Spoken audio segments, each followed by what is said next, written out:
نحمده ونستعينه ونستغفره ونعوذ بالله من شرور أنفسنا ومن سيئات أعمالنا من يهده الله فلا مضل له ومن يضلله فلا هادي له وأشهد أن لا إله إلا الله وحده لا شريك له وأشهد أن محمدا عبده ورسوله يا أيها الذين آمنوا اتقوا الله حق تقاته ولا تموتن إلا وأنتم مسلمون يا أيها الناس اتقوا ربكم الذي خلقكم من نفس واحدة وخلق منها زوجها وبث منهما رجالا كثيرا ونساء واتقوا الله الذي تساءلون به والأرحام إن الله كان عليكم رقيبا يا أيها الذين آمنوا اتقوا الله وقولوا قولا سديدا يصلح لكم أعمالكم ويغفر لكم ذنوبكم ومن يطع الله ورسوله فقد فاز فوزا عظيما أما بعد فإن خير الحديث كتاب الله وخير الهدي هدي محمد صلى الله عليه وسلم وشر الأمور محدثاتها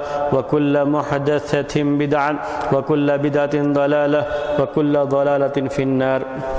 محترم بھائیو، اصول حدیث میں، علوم حدیث میں ہماری بحث چل رہی تھی موضوع اور من گھڑت روایتوں کے تعلق سے، اور پچھلے ہفتے کے درس میں آپ کے سامنے یہ بات واضح کی گئی تھی کہ محدثین نے موضوع حدیث کی جو علامتیں بیان کی ہیں اس میں سے 3 علامتیں تو سند سے تعلق رکھتی ہیں اور زیادہ علامتیں متن سے تعلق رکھتی ہیں، جس سے یہ پتہ چلتا ہے کہ محدثین حدیث کا حکم لگانے میں کبھی صرف سند پر اکتفا نہیں کرتے تھے بلکہ اس کے متن کو بھی دیکھتے تھے اور متن کو دیکھ کر کے ہی فیصلہ لگاتے تھے۔ تو انہوں نے زیادہ علامتیں متن کی بیان کی ہیں حدیث کے موضوع ہونے کے تعلق سے۔ آج جو بات آپ کے سامنے آئے گی موضوع اور روایتوں کے تعلق سے 2 مسئلے اس کے بیان کیے جائیں گے۔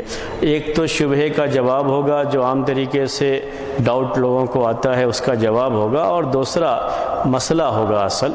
تو پہلے مسئلہ میں آپ کے سامنے بیان کرتا ہوں۔ مسئلہ یہ ہے کہ موضوع حدیث کا روایت کرنا، کسی بھی من گھڑت حدیث کا روایت کرنا، کیا یہ صحیح ہے کہ کوئی شخص یہ جانتے ہوئے بھی کہ یہ حدیث موضوع ہے، من گھڑت ہے، اسے روایت کرے، کسی کے سامنے پیش کرے؟ تو یہ پیش کرنا جائز ہے، جائز نہیں ہے۔ تو پہلے اس کی روایت کرنے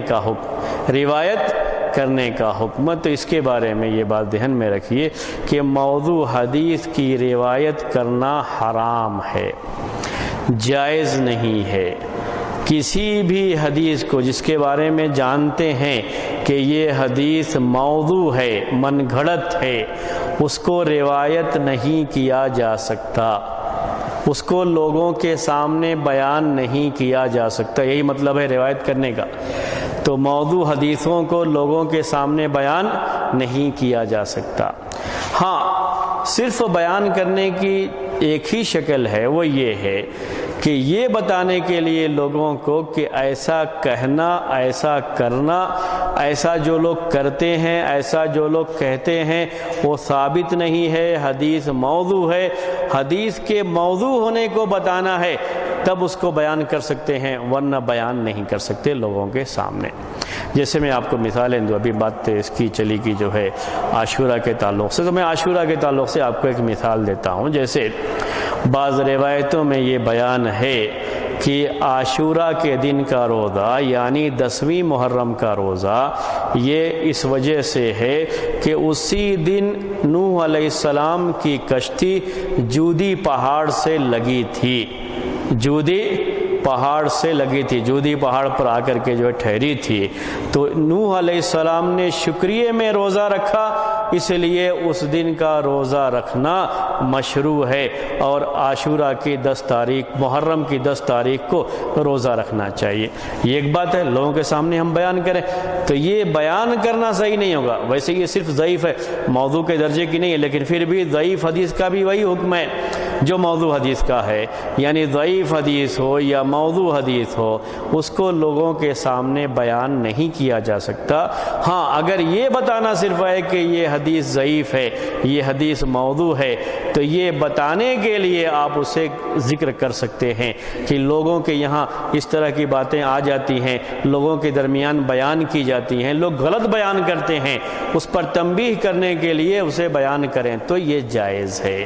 کل ہی پرسوں اخبار میں نے یہ حدیث پڑھی، ایک صاحب جو ہے اپنے مضمون میں لکھے ہوئے تھے، اسی حدیث کے حوالے سے محرم کی 10ویں تاریخ کی فضیلت بیان کر کے یہی روایت لکھے ہوئے تھے، تو میں نے خطبے پر اس پر تنبیہ کیا کہ دیکھیے یہ بیان کرنا کہ یہ صحیح نہیں ہے، تو صرف یہ بتانے کے لیے کہ یہ روایت صحیح نہیں ہے اسے بیان کیا جائے۔ یہ لوگ بیان کرتے ہیں لیکن یہ بیان کرنا صحیح نہیں ہے تو جائز ہے، اس وقت اسے بیان کر سکتے ہیں۔ اس کے پہلے میں نے مثال میں آپ کو موضوع حدیثوں کی مثال میں پیش کیا تھا کہ جیسے یعنی تعصب کی وجہ سے بھی بہت سی حدیثیں گڑھی گئی ہیں۔ میں نے آپ کو ایک مثال میں پیش کیا، جیسے یہ حدیث پیش کی جاتی ہے کہ ابو حنیفہ سراج امتی، امام ابو حنیفہ رحمۃ اللہ علیہ کے بارے میں کہ یہ میری امت کے چراغ ہیں۔ یہ کس نے کہا؟ اللہ کے رسول صلی اللہ علیہ وسلم نے۔ یہ کہنا غلط ہے، یعنی وہ روایت کیا ہے؟ موضوع ہے۔ تو یہ بتانے کے لیے کہ یہ روایت موضوع ہے میں نے اسے پیش کیا تو یہ جائز ہو جاتا ہے، تاکہ لوگوں کو اس کا علم رہے۔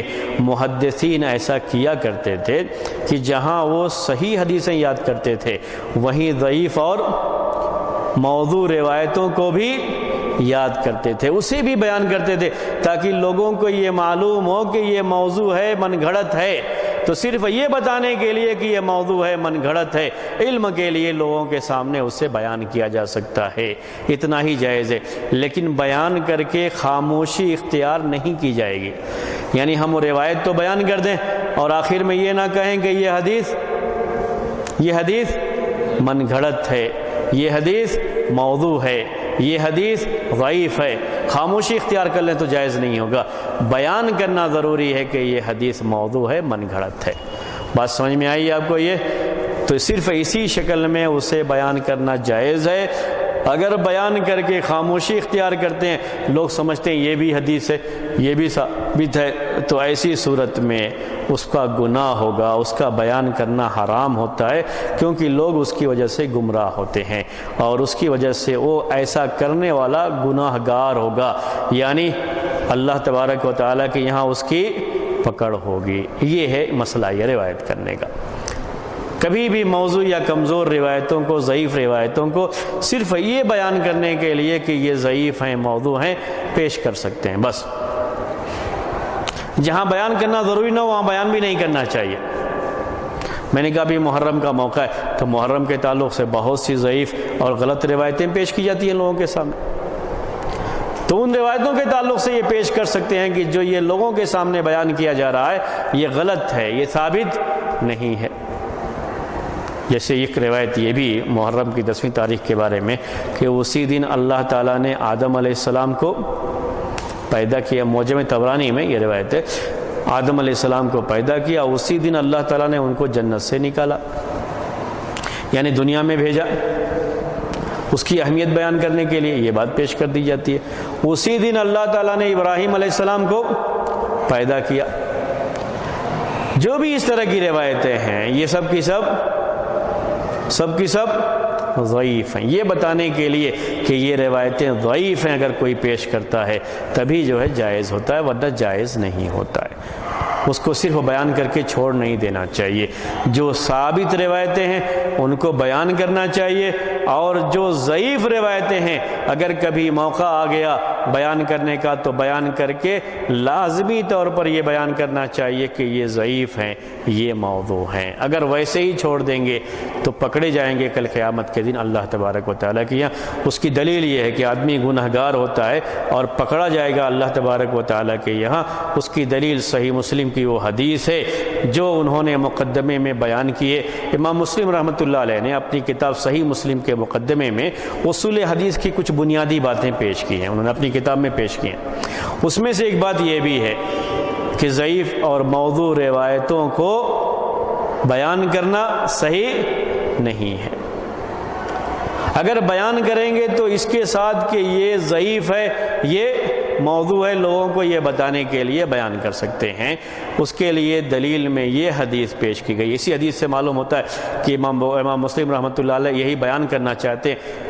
وہ حدیث ہے من حدث عنی حدیثا وهو یرى انہ کذب فهو احد الکاذبین، کہ جو کوئی بھی میری طرف نسبت کر کے ایسی حدیث بیان کرے، یہ اللہ کے رسول صلی اللہ علیہ وسلم کا ارشاد ہے کہ جو کوئی بھی میری طرف نسبت کر کے ایسی حدیث بیان کرے جس کے بارے میں اسے خیال ہو رہا ہو کہ یہ جھوٹی بات ہے، یقین بھی نہیں، صرف گمان ہو رہا ہے، خیال ہو رہا ہے، وہ سوچ رہا ہے کہ یہ صحیح نہیں لگتی ہے، پھر بھی بیان کرتا ہے میری طرف نسبت کر کے، تو وہ آدمی دو جھوٹ بولنے والوں میں سے ایک ہے۔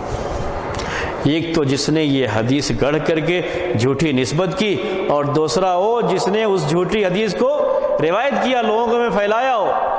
تو جھوٹی حدیث کو روایت کرنے والے کا بھی وہی گناہ ہو جاتا ہے جو اسے گڑھنے والے کا گناہ ہوتا ہے، جو لوگوں میں اس کو بیان کرتا ہے، عام کرتا ہے، پھیلاتا ہے، تو یہ بھی صحیح نہیں ہے، اس سے بھی بچنا چاہیے۔ ہمیں اس حدیث سے معلوم ہوتا ہے، امام ابن حبان رحمۃ اللہ علیہ اور دوسرے بعض محدثین کی یہ بات ہے، وہ کہتے ہیں کہ ذرا حدیث پہ غور کرو، حدیث میں کیا لکھا ہے، وَهُوَ يُرَىٰ أَنَّهُ كَذِبٌ، یعنی لگتا ہے کہ یہ جھوٹ ہے، من گھڑت بات ہے، صحیح بات نہیں ہے، صحیح حدیث نہیں ہے، اور پھر بھی بیان کرتا ہے تو اس کو یہ گناہ ہے۔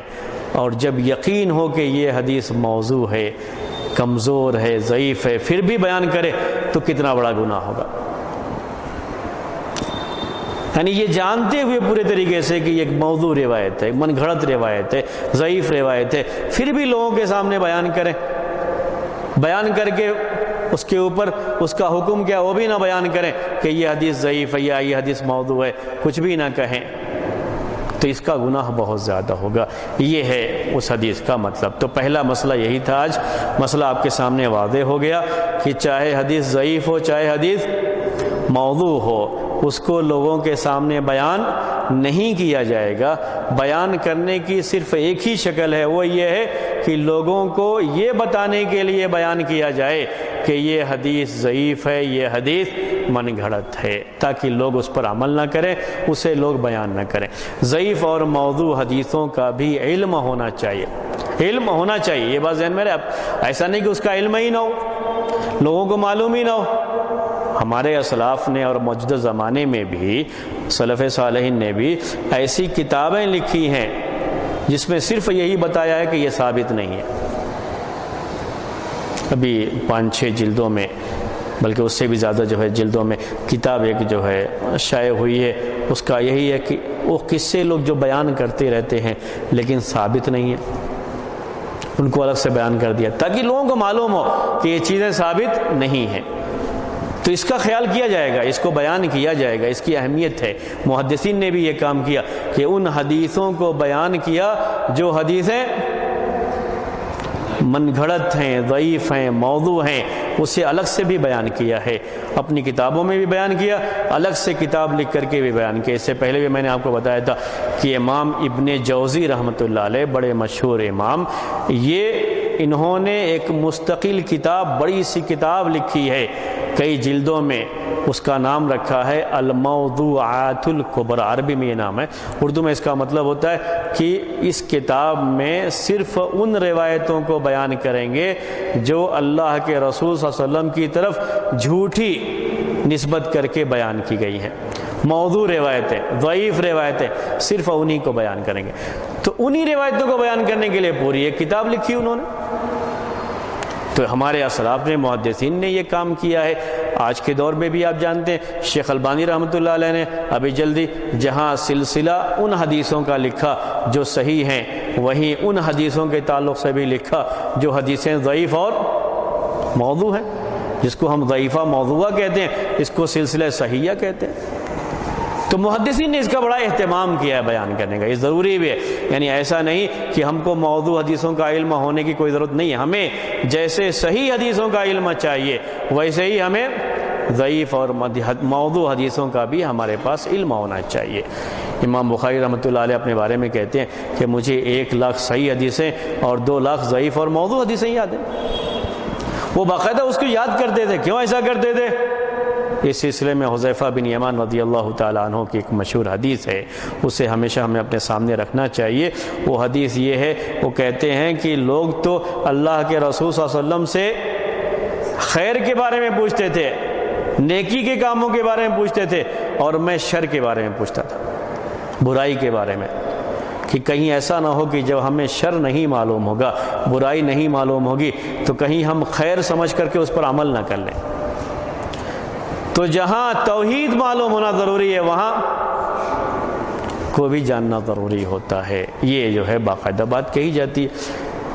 عمر بن خطاب رضی اللہ تعالیٰ عنہ کا وہ مشہور قول بھی آپ لوگوں کو یاد ہوگا، وہ کہتے ہیں کہ اسلام کی رسی جو بڑی مضبوط ہے، بڑی مضبوطی سے لوگ پکڑے ہوئے ہیں اور بڑے پکے سچے مسلمان ہیں صحابہ کرام تابعین، کہا کہ اسلام کی رسی یہ کمزور ہوتی جائے گی جب ایسے لوگ اسلام میں پیدا ہوں گے جو جاہلیت کو نہیں جانتے۔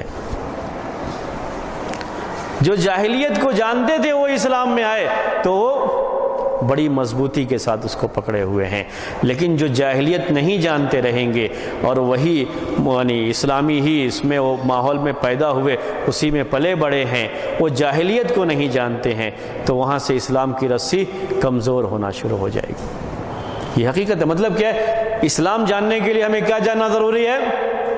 جاہلیت کو بھی جاننا ضروری ہے۔ صحیح حدیثوں کی اہمیت کو جاننے کے لیے ضعیف اور موضوع روایتوں کے بارے میں بھی جاننا ضروری ہو جاتا ہے۔ تو علم کے لیے، جاننے کے لیے اسے بیان بھی کیا جاتا ہے، اسے لکھا بھی جاتا ہے، اسے لوگوں کو پیش بھی کیا جاتا ہے، لیکن صرف علم کے لیے، یہ معلوم ہونے کے لیے کہ ہاں یہ حدیث ضعیف ہے، یہ حدیث موضوع ہے، اس پر عمل کرنے کے لیے نہیں، اور اس کو لوگوں کے درمیان رواج دینے کے لیے نہیں، اور اس کو بیان کر کے خاموشی اختیار کرنے کے لیے۔ جب بھی بیان کریں گے ساتھ میں کیا کہیں گے؟ یہ حدیث ضعیف ہے، یہ حدیث موضوع ہے، خاموشی اختیار نہیں کریں گے بیان کر کے۔ یہ مسئلہ سمجھ میں آ گیا ہم کو؟ تو یہ موضوع حدیث کی روایت کا حکم ہے۔ اب اسی کے تعلق سے ایک ڈاؤٹ ہے جو آتا ہے لوگوں کو، اس ڈاؤٹ کو، شبہے کو بیان کرتا ہوں اور اس کا جواب کیا۔ کبھی یہ سوال آتا ہے کہ اگر بات ایسی ہے کہ ہر حدیث جو ضعیف ہے اسے بیان کریں تو لازمی طور پر اس کا حکم بھی بیان کریں، یا حدیث موضوع ہے تو لازمی طور پر ہم یہ بھی بیان کریں کہ یہ حدیث موضوع ہے۔ لیکن ہم دیکھتے ہیں کہ حدیث کی بعض کتابوں میں بعض ضعیف اور موضوع روایتیں ہیں، اور ان محدثین نے اس حدیث پر ضعیف یا موضوع کا حکم نہیں لگایا ہے۔ یہ نہیں کہا کہ یہ حدیث ضعیف ہے، یہ حدیث موضوع ہے، حالانکہ اسے بیان کر دیا ہے، لیکن بیان کرنے کے بعد کہا نہیں ہے۔ جبکہ آپ کہہ رہے ہیں کہ ضعیف اور موضوع روایت کو بیان کرنے کے بعد یہ کہنا ضروری ہے کہ یہ حدیث ضعیف ہے، یہ حدیث موضوع ہے، یہ کہنا ضروری۔ سمجھ میں آ گیا ڈاؤٹ آپ کو؟ یہ شبہہ کبھی آتا ہے، آپ کے ذہن میں بھی آ سکتا ہے، اسی لیے میں نے سوچا کہ اس کا کلیئر کر دیں پہلے۔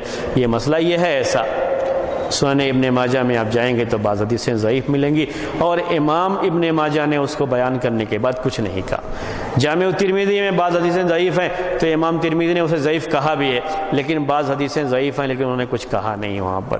امام ابو داؤد رحمۃ اللہ علیہ نے بھی بعض حدیثوں کے بارے میں خاموشی اختیار کر لی ہے، کچھ کہا نہیں ہے اس کے بارے میں، خاموشی اختیار کر، حالانکہ ضعیف ہیں۔ موطا میں بھی وہ بلاغات کہتے ہیں اس کو، وہ بھی جو ہے، لیکن خاموشی اختیار کی ہے، انہوں نے اپنی طرف سے یہ نہیں کہا کہ یہ حدیث ضعیف ہے۔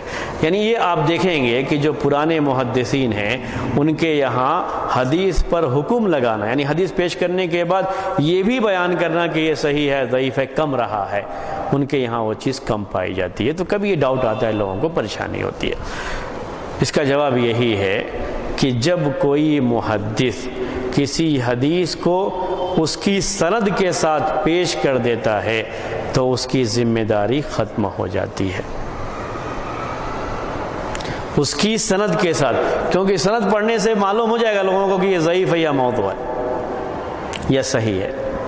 جب پورے طریقے سے سند کو بھی پیش کیا، متن کو بھی پیش کیا کسی بھی کتاب کے اندر، تو ان کی ذمہ داری ختم ہو جاتی ہے، خاص طریقے سے اس ماحول میں جس ماحول میں انہوں نے یہ کتابیں لکھی ہیں، کہ اس زمانے میں لوگ جانتے تھے۔ ابھی ہم لوگ سندوں کو نہیں جانتے، پڑھیں گے تو سمجھیں گے صرف نام ہے اور کیا ہے اس کے اندر، لیکن وہ لوگ جانتے تھے کہ ہاں یہ نام ہے تو یہ راوی ایسا ہے، اس راوی نے اس حد سے حدیث سنی ہے، اس نے نہیں سنی ہے، یہ جھوٹی حدیثیں موضوع روایتیں بیان کرتا تھا، وہ جانتے تھے، پورے ماحول میں لوگ جانتے تھے۔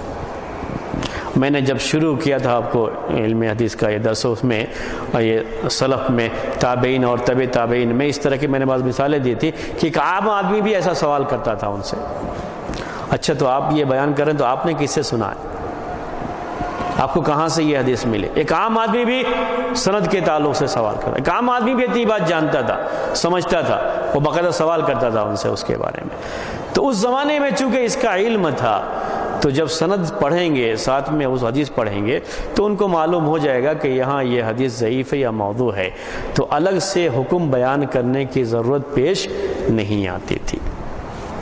اگر انہوں نے نہیں پیش کیا تب بھی ان کے اوپر کچھ نہیں آتا۔ کیوں نہیں آتا؟ اس لیے کہ انہوں نے اس کو اس کی سند کے ساتھ بیان کر دیا۔ یہ بہت سی کتابوں کے بارے میں یہی جواب ہے۔ آپ کے ذہن میں سوال آتا رہے گا کہ آخر امام طبری رحمۃ اللہ علیہ جو اتنے مشہور مورخ بھی ہیں، مفسر بھی ہیں، تفسیر کی بعض کتاب تفسیر میں انہوں نے بہت سی روایتیں کیسی نقل کر دی ہیں؟ ضعیف اور موضوع بھی ہیں۔ امام ابن کثیر تو مشہور محدث بھی ہیں، لیکن ان کی بھی تفسیر میں بعض ضعیف، لیکن وہ جب جو بھی حدیث بیان کرتے ہیں ساتھ میں اس کی سند بیان کرتے ہیں، ان تک جو سند پہنچی ہے سند کو بیان کر دیا کرتے ہیں۔ تو اپنی سند کو بیان کرنے کے بعد یا جس نے اس کو روایت کیا ہے، جس سند کے ساتھ روایت کیا ہے، اس کو بیان کرنے کے بعد ان کی ذمہ داری ختم ہو جاتی ہے۔ اب آپ کی ذمہ داری بنتی ہے کہ آپ تحقیق کریں، دیکھیں کہ یہ سند بالکل صحیح ہے یا نہیں ہے، کیونکہ سند انہوں نے آپ کے سامنے پیش کر دیا۔ یہ بات ہے، تو اس کے اوپر کوئی اعتراض نہیں کیا جائے گا جنہوں نے سند کے ساتھ بیان کیا۔ لیکن اس کے باوجود بھی یہ بات کہی جاتی ہے، شیخ البانی رحمۃ اللہ علیہ نے بھی بیان کیا اس کو، وہ کہتے ہیں کہ یہ بات متقدمین کے یہاں، یعنی سلف میں پہلے جو محدثین گزرے ان کے یہاں تھی، اس لیے کہ ان کے زمانے میں ایسا ماحول تھا۔ اب اگر کوئی آدمی سند بھی پیش کر دے، متن بھی پیش کر دے اور اس کے بعد خاموشی اختیار کر لے تو جائز نہیں ہے، کیونکہ آپ جس کے سامنے بیان کریں گے اس کو علم نہیں ہے۔ آج جن کو لوگ عالم کہتے ہیں ان کو بھی اس کا علم نہیں ہے۔ آپ لاکھ سندیں پیش کر دو وہ بھی نہیں جانتے کہ یہ سند کیسی ہے، کیا ہے، ان کو بھی علم نہیں ہے۔ جب علم ہی نہیں ہے لوگوں کو تو لازمی طور پر جب بھی بیان کریں تو یہ بھی بیان کریں کہ حدیث صحیح ہے یا نہیں ہے، حدیث ضعیف تو نہیں ہے، ضعیف ہے، موضوع ہے، اس کو بیان کریں۔ تو اس سلسلے میں جو پہلے محدثین، پہلے سے مراد جو بالکل پہلے گزرے ہوئے ہیں، بہت پہلے گزرے ہوئے ہیں، ان کا حکم الگ ہے، اور جو آج کے دور میں ہیں یا قریب کے دور میں جو گزرے ہوئے ہیں ان کا حکم الگ ہے، چونکہ لوگوں کے پاس ابھی سندوں کا وہ علم نہیں رہ گیا ہے جو پہلے لوگوں میں تھا، اسی لیے صرف سند بیان کرنا کافی نہیں ہے، ابھی سند کے ساتھ ساتھ حکم بھی بیان کرنا پڑے گا، کیونکہ لوگوں کو یہی چیز چاہیے۔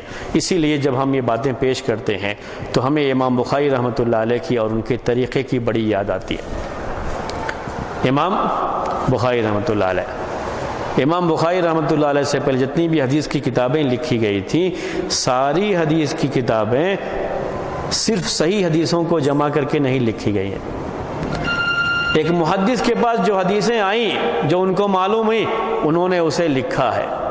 ایک مسئلے سے متعلق جو حدیث تھی اس کو لکھا ہے۔ اتنا خیال نہیں کرتے تھے کہ صرف صحیح حدیثوں کو لکھیں گے، صرف ضعیف حدیثوں کو لکھیں گے، یہ خیال نہیں کرتے تھے۔ اس زمانے کے لحاظ سے وہ چیز صحیح بھی تھی، اس زمانے کے لحاظ سے اتنی پریشانی بھی نہیں تھی، لوگوں کے پاس علم تھا، لوگ جان جاتے تھے اس کو۔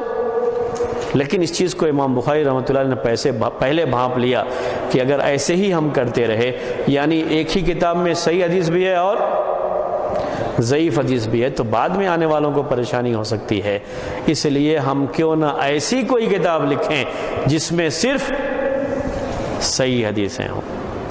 اور انہوں نے پہلی مرتبہ یہ کام پہلی مرتبہ کس نے کیا؟ امام بخاری رحمۃ اللہ علیہ نے کیا۔ جب انہوں نے یہ کام شروع کیا تو ان کے بعد بہت سے لوگوں نے یہ کام کیا، ان کے شاگرد امام مسلم رحمۃ اللہ علیہ نے کیا، بعد میں بھی امام ابن خزیمہ، امام ابن حبان، یعنی کئی لوگوں نے بعد میں یہ کام کیا، لیکن شروعات انہوں نے کی۔ بڑا اہم کام تھا کہ ایسی کتاب بھی رہنی چاہیے جو صرف کس کے لیے ہو؟ صحیح حدیثوں کے لیے، ورنہ بعد میں آنے والوں کو پریشانی ہو سکتی ہے، ابھی تو نہیں ہو رہی ہے، بعد میں آنے والوں کو پریشانی ہے۔ بہت سارے کام ہمارے محدثین نے کن کے لیے کیا ہے؟ بعد میں آنے والوں کے لیے کیا، اپنے لیے نہیں کیا بلکہ بعد میں آنے والوں کے لیے کیا ہے۔ اس لیے ہم کو ان کا شکر گزار ہونا چاہیے، بجائے اس کے کہ ہم ان کے اوپر خواہ تنقید کریں کہ انہوں نے یہ کیا، صحیح کام نہیں کیا، ایسا کیا۔ ان کے کام کی قدر کرنے کے بجائے ان پر تنقید کریں، یہ صحیح نہیں ہے، بلکہ سوچنا چاہیے کہ جو پریشانی ہم کو ہو سکتی تھی اس پریشانی سے ہم کو بچانے کے لیے ان بیچاروں نے پہلے بڑی محنت کی ہے اور ہمارے لیے محنت کی ہے، ہمارے لیے کام کر کے چلے گئے۔ ان کو اس کی ضرورت نہیں تھی۔ وہ ساری حدیثیں ملا کر کے بھی پیش کرو گے تب بھی امام بخاری جان جائیں گے کہ یہ حدیث صحیح ہے اور یہ حدیث ضعیف ہے، یہ موضوع ہے۔ ان کو اس کی ضرورت نہیں تھی، لیکن ہمارے لیے وہ یہ کام کر کے گئے ہیں کہ الگ سے صرف صحیح حدیثوں کا مجموعہ تیار کر کے گئے۔ تو یہ اہمیت ہے اس کی، اس چیز کو ہمیں سمجھنا چاہیے۔ تو آج کا ہمارا سب سے پہلا مسئلہ یہی تھا، اسی بات کو سمجھنا تھا کہ موضوع حدیث کا روایت کرنا یہ صحیح نہیں ہے، جائز نہیں ہے، اور جب بھی بیان کریں گے تو یہ کہنے کے لیے کہ یہ ضعیف ہے یا موضوع ہے اس کو بیان کریں گے، صرف بیان کر کے خاموشی اختیار نہیں کریں گے، یہ ہمیں ذہن میں رکھنا چاہیے۔ بعض حدیث کی کتابوں میں جو اس طرح کی روایتیں موجود ہیں ان کے تعلق سے یہ بات ہے کہ وہ اپنی سندوں کے ساتھ وہاں پہ مذکور ہیں، اس لیے اس میں کوئی حرج نہیں ہے، ٹھیک ہے، اس میں کوئی حرج نہیں ہے۔ اس زمانے کے لحاظ سے وہ بات صحیح تھی، آج ہم ویسے بھی نہیں کریں گے۔ آج جب بھی حدیث بیان کریں گے تو سند کے ساتھ اس کا متن کے ساتھ اس کی سند بھی بیان کریں گے۔ اگر سند بیان کرنا اتنا ضروری نہیں جتنا کہ اس کا حکم بیان کرنا ہے، کہ ہم اس کا حکم بیان کریں گے کہ یہ ضعیف ہے، یہ موضوع ہے، یا یہ صحیح ہے، یہ صحیح نہیں ہے۔ جی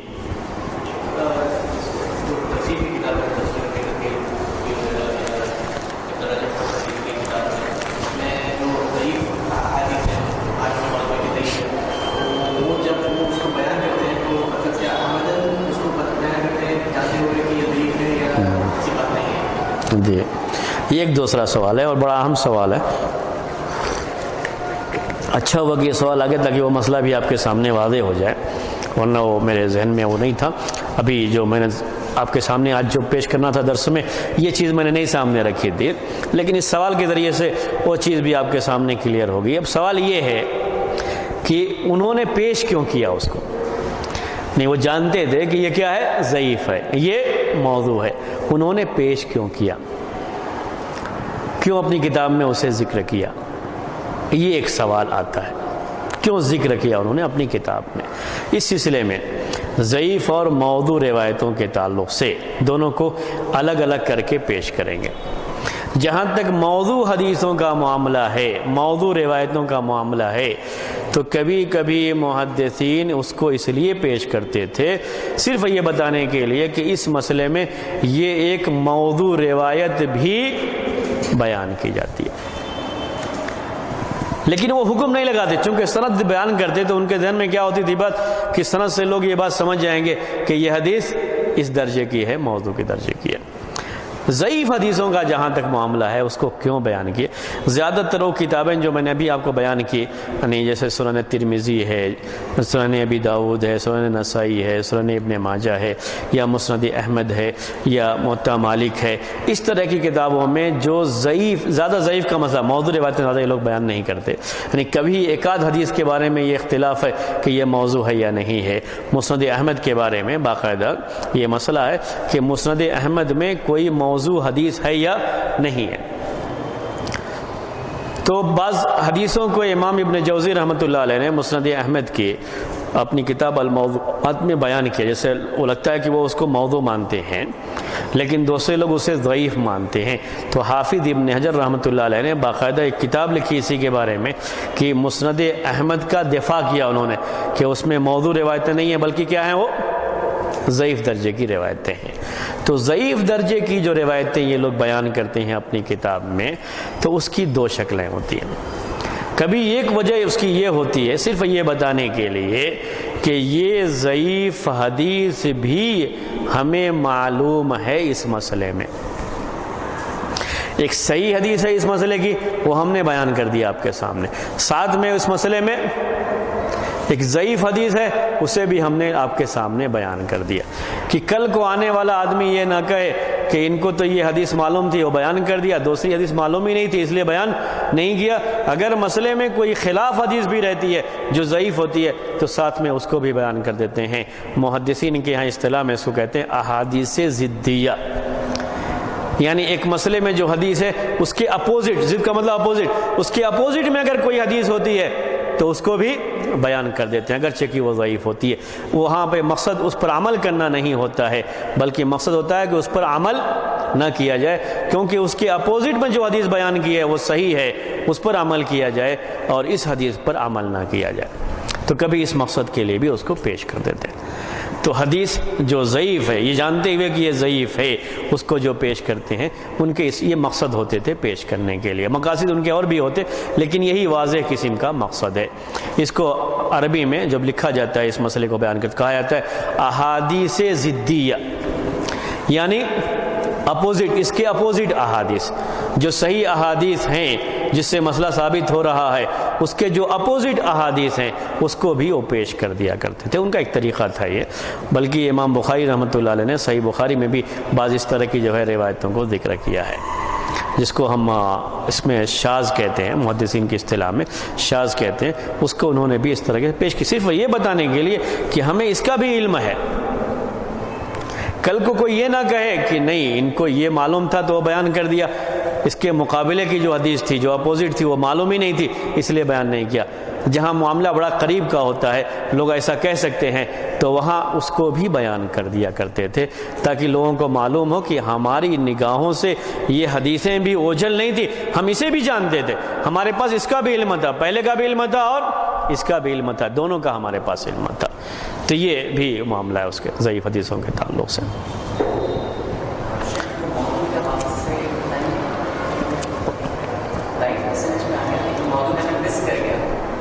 اچھا، یعنی موضوع عام طریقے سے میں نے کہا کہ جو یہ مشہور کتابیں ہیں، یعنی جیسے آپ کی جامع الترمذی ہے، سنن ابی داؤد ہے، جو حدیث کی یہ مشہور کتابیں ہیں، صحیحین کے علاوہ امام مالک کی موطا ہے، امام احمد کی مسند احمد ہے، تو موضوع درجے کی روایتیں اس میں نہیں پائی جاتی ہیں۔ جی، ایک آدھ روایتوں کے بارے میں کچھ کلام کیا گیا اس طرح کا کہ وہ موضوع ہے، لیکن اس میں تھوڑا رہتا ہے کہ دفاع کیا جائے، اور جو ہے بہت ضعیف تو ہیں لیکن موضوع کے درجے کی روایتیں نہیں ہوتی ہیں، اگر ہیں تو ایک آدھ ہے جس کے بارے میں ہم یہ کہہ سکتے ہیں کہ شاید یہی بتانے کے لیے کہ یہ کیا ہے، موضوع ہیں، انہوں نے وہاں پر بیان کر دیا، یا اس کے موضوع ہونے کے بارے میں اختلاف ہے کہ وہ موضوع ہے یا نہیں ہے، بیان کر دیا اس کو۔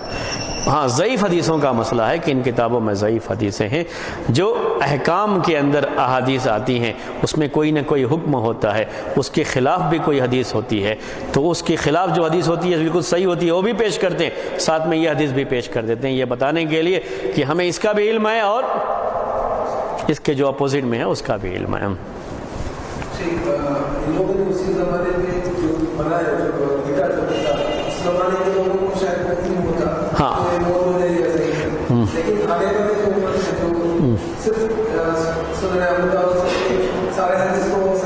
ہاں جی ہاں، اس کے بعد کیا ہوا، اب ان کو تو معلوم تھا اس زمانے میں، اور لکھنے والے کو بھی معلوم تھا، پڑھنے والوں کو بھی معلوم تھا کہ ایسا ہے، بعد میں لوگوں کو پریشانی، اسی لیے وہ بات میں نے واضح کی کہ بعد والے لوگوں کے لیے پھر اب اگر سنن ابی داؤد کی آپ حدیث بیان کریں تو بیان کر کے خاموشی اختیار نہیں کر سکتے کہ امام ابو داؤد نے اس کو روایت کیا، بلکہ یہ بھی کہنا پڑے گا کہ یہ صحیح ہے یا ضعیف ہے، کیونکہ اب سامنے والے کو نہیں معلوم ہوگا کہ وہ صحیح ہے یا ضعیف ہے، پہلے لوگوں کو معلوم ہو جاتا تھا، سند کے ساتھ بیان کرتے، اب نہیں معلوم ہوگا تو معلوم کرنا پڑے گا کہ یہ صحیح ہے یا ضعیف ہے، اسی لیے بعد کے لوگوں نے صحیح سنن ابی داؤد کی جو صحیح حدیثیں تھیں اس کو الگ کیا، جو ضعیف حدیثیں تھیں اس کو الگ کیا، بعد کے لوگوں کے لیے یہ، ہم لوگوں کے لیے، ہمارے دور کے لیے یہ۔ آپ دیکھیں گے کہ سنن ابی داؤد کی صحیح سنن ابی داؤد ہے، ضعیف سنن ابی داؤد ہے، ترمذی کی صحیح سنن ترمذی ہے، ضعیف سنن ترمذی ہے، ابن ماجہ کی صحیح سنن ابن ماجہ ہے، ضعیف سنن ابن ماجہ ہے، اسی طریقے سے امام نسائی کی سنن نسائی کی صحیح سنن نسائی ہے اور ضعیف سنن نسائی، الگ الگ کر کے پیش کر دیا۔ کیوں پیش کر دیا؟ کیونکہ اب اس دور میں لوگوں کو اس کی ضرورت ہے۔ اگر ایسا نہ کرتے تو عام لوگوں کو چھوڑ دیجئے، جو لوگ عالم ہونے کے دعوے دار ہیں وہ بھی اس کو نہیں جانتے، ان کے پاس بھی اس کا علم نہیں ہے کہ وہ پہچان سکے سند دیکھ کر کے کہ یہ صحیح ہے اور یہ ضعیف ہے۔ تو یہ کام کیا گیا باقاعدہ، جو ہے ہر دور میں محدثین نے اس زمانے کے جو تقاضے ہیں اس کے لحاظ سے کام کیا، تو آج کے دور کے لحاظ سے یا ابھی جو قریب کا دور ہے اس کے لحاظ سے کام کیا، باقاعدہ اس کو پیش کیا۔ یعنی میں اسی دور کی بات نہیں کرتا ہوں، حافظ ابن حجر رحمۃ اللہ علیہ، امام ظاہمی رحمۃ اللہ علیہ، ان لوگوں نے ان حدیثوں پر باقاعدہ جو حکم لگایا کہ یہ صحیح ہیں اور یہ ضعیف ہیں۔ تخریج کی کتابیں کہی جاتی ہیں عربی زبان میں، وہ حدیثوں کی تخریج کی کتاب ہے۔ اس میں جو بھی تخریج کی کتاب لکھنے والے ہیں ان کا کام ہی یہی ہوتا ہے کہ ہر حدیث کی جتنی بھی سندیں ہوتی ہیں سب کو جمع کر کے اس کے اوپر حکم لگایا جائے کہ یہ حدیث صحیح ہے یا ضعیف۔ تو بہت سے لوگوں نے یہ کام کیا ہے اور تخریج کی بہت سی کتابیں ہیں۔ شیخ البانی رحمۃ اللہ علیہ کا بھی کام اصل یہیں سے شروع ہوا تھا۔ پہلے انہوں نے تخریج کی کتاب لکھی، اور فقہ حنبلی کی ایک مشہور کتاب ہے منار السبیل، تو اس میں جو حدیثیں آئی تھیں اس کی تخریج کی، اس کا حکم کیا ہے، صحیح ہے ضعیف ہے، اس کی تخریج کی، وہی اسی کا نام ارواء الغلیل ہے۔ ان کی کتاب ارواء الغلیل سے شروعات ہوئی اور اس کے بعد انہوں نے حدیثوں کی تخریج کرنی شروع کی کہ یہ صحیح ہے اور یہ ضعیف ہے۔ لیکن آج کل کی کچھ جو ابھی جو عمل کرتے ہیں وہ لوگ بولتے ہیں وہ حدیث جو پہلے والا کتاب ان کے نظر میں تو صحیح تھا، لیکن باقی جو بعد میں آنے والے لوگ اس کو صحیح کرتے ہیں۔ دیکھیے یہ جو ہے ایک غلط فہمی ہے، ایک غلط فہمی ہے، لیکن یہ مس انڈرسٹینڈنگ ہے یہ سنن اربعہ کے تعلق سے، یعنی جو 4 کتابیں ہیں صحیحین کے علاوہ جو 4 کتابیں ہیں یہ، یعنی سنن ابی داؤد، سنن ترمذی اور سنن ابن ماجہ، سنن نسائی، یہ 4 جو کتابیں ہیں، اس کے بارے میں ہمارے یہاں ہندوستان میں خاص طریقے سے، ہندوستان پاکستان یہ جو پورا ہندوستان کہلاتا ہے، پہلے والا ہندوستان، آزادی کے پہلے والا ہندوستان، اس ہندوستان کے جو بھی علماء تھے اس زمانے میں وہ لوگ یہی سمجھتے تھے کہ ان ساری کتابوں کی حدیثیں صحیح ہیں، سب کو، اور نام دیتے تھے ان کو صحاح ستہ۔ نام کیا دیتے تھے؟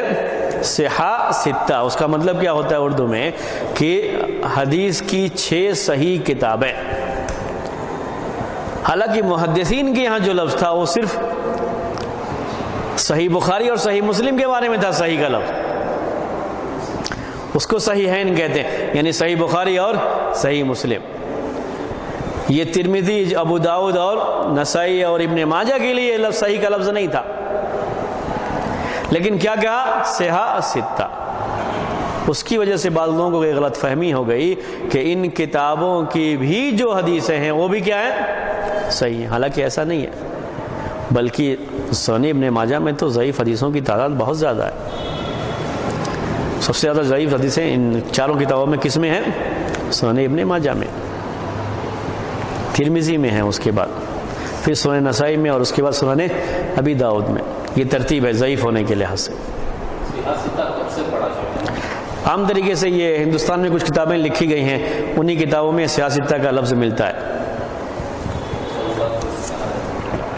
یا اس سے بھی پہلے، لیکن بہرحال وہ لفظ انہیں کو ملتا ہے کہ یہ لوگ سیاستہ کہتے ہیں، سیاستہ کہتے ہیں، ورنہ سیاستہ یہ لفظ محدثین استعمال نہیں کرتے تھے پہلے۔ یہ صحیح بخاری صحیح مسلم تو ہے، ٹھیک ہے نا، اصل وہی ہیں دونوں، انہی کے لیے صحیح کہا جاتا ہے۔ اس کے بعد ہے سنن ابی داؤد، سنن ترمذی، سنن نسائی، سنن ابن ماجہ۔ ان 4 کو جوڑ کر کے یہ کہا جاتا ہے، حالانکہ یہ کہنا صحیح نہیں ہے، کیونکہ ان 4 کتابوں کی ساری حدیثیں صحیح نہیں ہیں۔ تو صحیح کا لفظ صرف کس کے لیے ہے؟ صحیح بخاری اور صحیح مسلم کے لیے، ان 4 کتابوں کے لیے نہیں ہے۔ یہاں یہ بات بھی ہمیں ذہن میں رکھ لینا چاہیے، یہ بھی اہمیت ہے اس کی بھی۔ اگر کوئی آدمی یہ کہتا ہے بیان کرتے ہوئے کہ یہ حدیث صحیح بخاری میں ہے، تو اس کے لیے یہ کافی ہو جاتا ہے یہ کہنا کہ یہ حدیث صحیح بخاری میں ہے، پھر یہ کہنے کی ضرورت نہیں ہے کہ یہ حدیث صحیح ہے۔ اگر صحیح مسلم میں حدیث ہے اور بیان کرنے والا یہ کہہ دے کہ یہ حدیث صحیح مسلم کی ہے تو یہ کہنے کی ضرورت نہیں پڑتی ہے کہ حدیث صحیح ہے۔ لیکن ان دو کتابوں کے علاوہ کسی بھی کتاب میں ہو حدیث، اس کو کہنے کے ساتھ کہ یہ حدیث موطا میں ہے، سنن ابی داؤد میں ہے، یہ کہنا بھی ضروری ہے کہ حدیث صحیح ہے۔ اگر عمل کرنے کے لیے پیش کر رہے ہیں تو یہ کہنا ضروری ہے کہ یہ صحیح ہے، حسن ہے۔ جیسے ہم نے اصطلاح پڑھی صحیح، اور اگر حسن ہے تو کیا کرنا ہے؟ وہ عمل کے لائق ہے، ضعیف ہے، موضوع ہے تو عمل کے لائق نہیں ہے۔ اس کے لحاظ سے جو اب تک ہم پڑھتے آئے اس میں یہ کہنا ضروری ہے کہ یہ صحیح ہے یا حسن ہے۔ اگر پیش کر دیا، کہا کہ یہ سنن ابی داؤد کی حدیث ہے، مسند احمد میں امام احمد نے روایت کیا ہے، اور خاموشی اختیار کر لی، اس کا حکم نہیں بیان کیا، تو آدمی آج کے زمانے کے لحاظ سے خائن مانا جاتا ہے، یعنی خیانت کرنے والا، کرپٹ جو بولتے ہیں نا انگلش میں، اس طرح کا یہ آدمی مانا جائے گا کہ دین میں خیانت کر رہا ہے۔ جب لوگوں کو یہ نہیں معلوم ہے کہ یہ صحیح ہے کہ ضعیف ہے، آپ پیش کریں گے اور وہ ضعیف ہے تو لوگ اس پر کیا کریں گے؟ عمل کرنا شروع کر لیں گے۔ حالانکہ اگر ضعیف ہے، موضوع ہے تو عمل نہیں کرنا ہے اس کے اوپر۔ بات سمجھ میں آ گئی نا آپ کو؟ یہ تو یہ ہے معاملہ۔ تو آج کے اس دور میں یہ خاموشی اختیار کر لینا حدیث بیان کر کے، اور صرف یہ کہہ دینا کہ سنن ابی داؤد میں ہے، بس ہماری ذمہ داری ختم ہو گئی، یہ ذمہ داری یہاں پہ ختم نہیں ہوتی ہے، کیونکہ جن کے سامنے آپ بیان کر رہے ہیں ان کو اس بات کا علم بھی نہیں ہے، اور وہ جا کر کے ریسرچ بھی نہیں کریں گے، تحقیق بھی نہیں کریں گے۔ وہ تو یہ کہیں گے کہ ہم نے فلاں کی زبان سے یہ بات سنی ہے، وہ یہ سمجھیں گے کہ فلاں جو بیان کرتے ہیں سب کی سب کیا بیان کرتے ہیں؟ صحیح بیان کرتے ہیں۔ تو اس میں سارا وبال کس کے اوپر جاتا ہے؟ بیان کرنے والے کے اوپر جاتا ہے۔ اس لیے بیان کرنے کے ساتھ ساتھ یہ بیان کر دینا چاہیے، تاکہ اگر کبھی ضعیف ہے، موضوع ہے، اور آپ نے کہہ دیا کہ یہ حدیث ضعیف ہے، میں نے صرف اس لیے بیان کیا تاکہ آپ کو بھی علم ہو کہ یہ حدیث ضعیف ہے، تو یہ اچھی بات ہے، کوئی حرج نہیں ہے۔ آج سیرت کی بہت سی باتیں جو اللہ کے رسول صلی اللہ علیہ وسلم کی سیرت کے بارے میں بیان کی جاتی ہیں وہ ثابت نہیں ہوتی ہیں، لیکن لوگ بیان، کیونکہ اس کا اہتمام ہی نہیں کیا کبھی کہ صرف اس میں صحیح باتوں کو ہی پیش کریں، کمزور جو روایتیں ہیں، ضعیف روایتیں ہیں، اس کو نہ پیش کریں، کبھی اہتمام نہیں کیا۔ صحابہ کی سیرت کے بارے میں جب بیان کرتے ہیں تو بہت سی ضعیف اور جو ہے موضوع روایتوں کو بھی پیش کر دیتے ہیں، اس کا خیال نہیں کرتے۔ حالانکہ آپ ایک شخصیت کو واضح کر رہے ہیں تو ہم یہ چاہتے ہیں کہ وہ شخصیت بالکل صحیح طریقے سے سامنے آئے، ضعیف موضوع روایتوں سے صحیح شخصیت سامنے نہیں آتی ہے۔ جی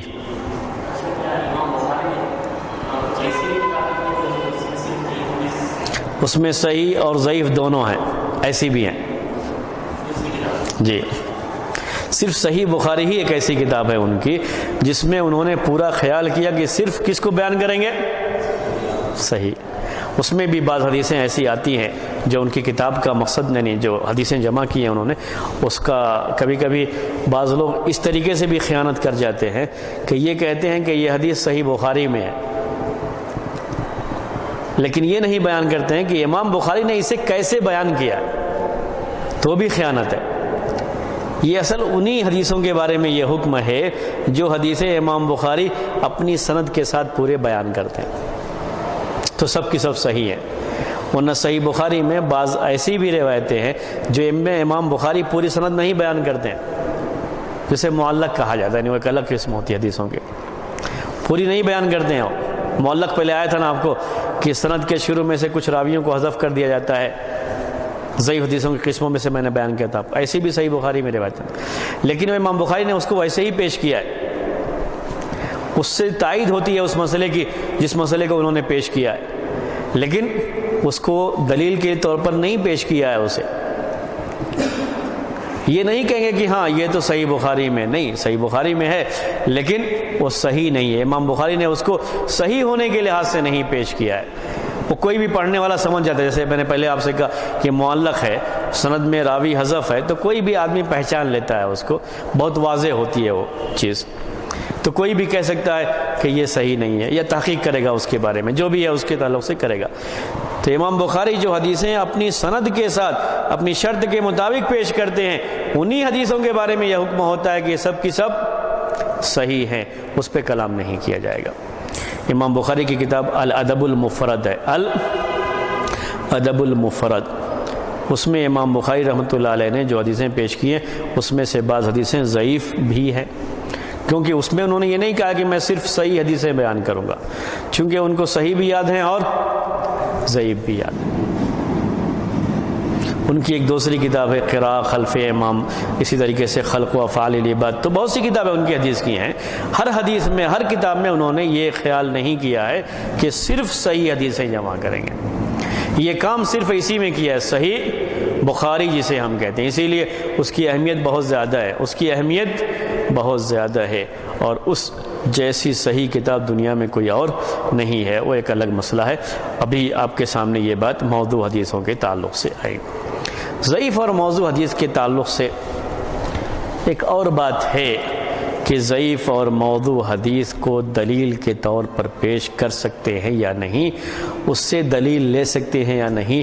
بعض مرتبہ لوگوں کے ذہنوں میں یہ بات مشہور ہو جاتی ہے کہ یہ ضعیف ہے تو کیا ہوا، ترغیب اور ترہیب، کیا کہتے ہیں، ترغیب اور ترہیب۔ ترغیب کا مطلب نیکی پر ابھارنے کے لیے، ترہیب کا مطلب برائیوں سے دور کرنے کے لیے۔ لوگوں کے سامنے اگر اس طرح کی روایتیں پیش کی جائیں تو اس میں کوئی حرج نہیں ہے بیان کرنے میں، اور اس کو ہم پیش کر سکتے ہیں۔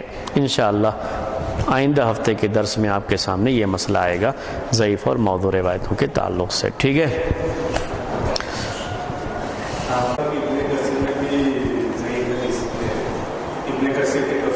ہاں، تفسیر میں بھی ابن کثیر، تفسیر میں ہی کسی آیت کی تفسیر کرنے میں ہی بیان کرتے ہیں، ٹھیک ہے؟ تو کوئی بھی کتاب میں، صرف یہ دو کتابیں مثال میں آئی ہیں، ورنہ اور بھی دوسری کتابیں ہیں۔ تفسیر کے بارے میں یہ ہے بالکل یقینی بات کہ تفسیر میں کوئی بھی ایسی کتاب نہیں جس پر آپ مکمل اعتبار کر سکیں۔ اس میں سب سے کم ضعیف والی جو کتاب ہے وہ تفسیر ابن کثیر ہے، اس لیے یہ کہا جاتا ہے کہ جو اویلیبل ہے اس پہ سب سے بہتر ہے۔ یہ مطلب نہیں ہوتا کہ اس کو 100 مارک ہم دے رہے ہیں، بالکل نہیں، اس میں بھی یہ بات نہیں ہوتی، ٹھیک ہے؟ تفسیر میں تو پورے میں یہی بات ہے، ہر تفسیر کی کتاب میں کچھ نہ کچھ آپ کو اس طرح کی چیزیں ملیں گی۔ ہو گئی بات؟ اب تو نہیں ہے سوال؟